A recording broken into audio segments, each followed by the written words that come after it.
What is the poet who simply plays with words, but a blind man begging for admiration? You can find him warbling like a finch among the flock attracted to his ego, or vainly punishing with his pencil the tattered placemat under his now warm beer. The poet, lacking a philosophy, is like a jellyfish floating without direction, or newspaper blown along storm-swept streets, bursts of scurrying motion followed by ponderous moments, shallow and meaningless. A poet without a vision to control his talent should be selling peanuts in ballparks, where he could enjoy the applause and admiration flowing, believing it to be directed towards himself. The poet who wallows only in lust and the power of his balls and brain might as well swim the ocean and drown, for the seas have treacheries enough to devour him, to take in his bold, empty challenges and leave behind only snickers of remembrance. Very nice. This one is called The Brain Police. My wife is afraid of the brain police. She feels that through the corridor of years she's been defrauded of fractions of life, microscopic, like nicks on a razor's edge or splinters on a hardwood surface, invisible until they tear through the skin. She has an invincible theory. She is stored in 100 computers, kept separate, but linked in a unity by cipher consisting of occult numbers known only to a few malevolent wizards for reasons she cannot construe. She is aware of the robbers. They are those futureless flunkies whose brain consists of binary numbers, who carry the codes and innuendos in briefcases chained to the wrist. They are bound by unspeakable oaths. She screams in her paranoid periods, running from the cubicles containing those perilous computer terminals and the faceless ones who carry the keys. But the greatest danger is our love, by which her fear is infecting me. Very good. Excuse me.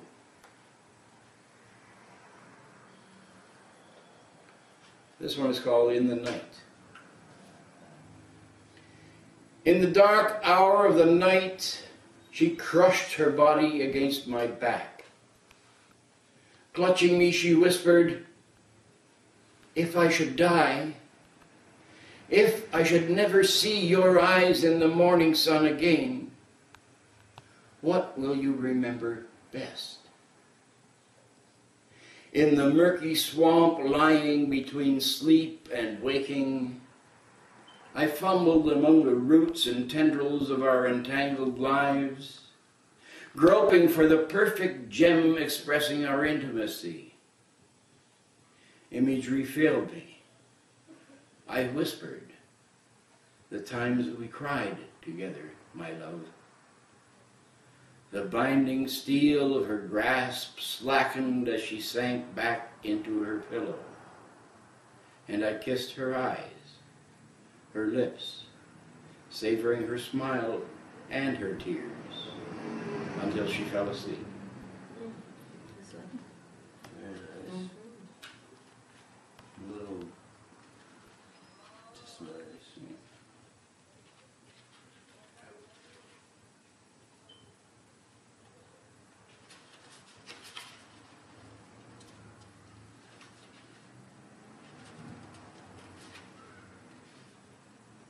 Am I allowed to speak? Maybe. This one is called Security Guard's Lament. There's a guy who works up there all night. Every night I put on my uniform with the knife-edge creases and the shiny visored cap, the bright polished buttons in a military row. Every night I make my 2 hourly rounds with a clock on my shoulder to every key station just to make sure every lock and door is secure.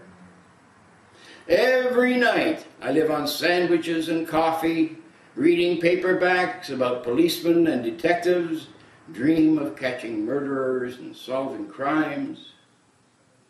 Every night I write remarks in the logbook, wait for the dayman to relieve me in the morning, carefully hang my uniform, and head home to bed. Every day I realize I'm no John Wayne, no Sam Spade. I'll never be rich and famous, just dull and methodical, the perfect watchdog. Lovely. Yeah.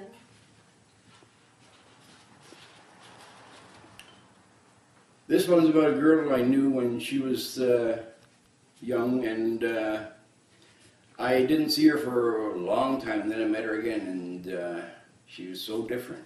So it's called For Joyce with Horses. When she was 13, she was full of horses. Behind the star-white fences, in her mouth a herd of sunshine palominos galloped in gold and glory among whinnying laughter of dark-maned steeds that raced around her heart. Within her eyes, 2 chestnut geldings gleamed, prancing and snorting with her changing moods. Always her dreams were lands lush with green pastures, peopled with dashing colts, with dancing fillies. Each cloud became a rearing silver stallion. 13 years later, her days are full of children and a housewife's chores, her flights of fancy anchored with social duties.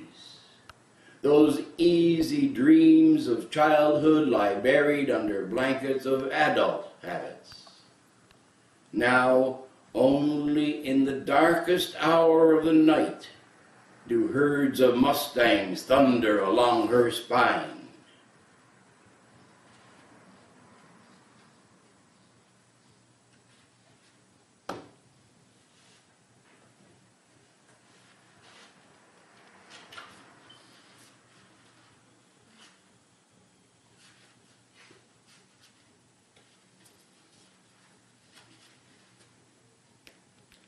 This one's about another girl. It's called Red-Haired Girl. A dragon of fire lives in her hair. He hisses and slowly stretches with every stroke of her morning brush. Unnoticed by most, he sleeps hidden under those copper tresses, quiet and coiled in silent dreams. He lounges, lying on her shoulders among shaded curls. But he can rage and he can roar. The flash of his flame matches the angry fire bursting from her eyes, laughing and leaping with every infuriated toss of her locks, defending his private dominions. I step aside from the challenge. No match for a mythical beast. Slowly, like an autumn bear, I waddle away to winter dreams. Long, gentle dreams. Dreams of peace. Withdrawn in fear, so much in awe.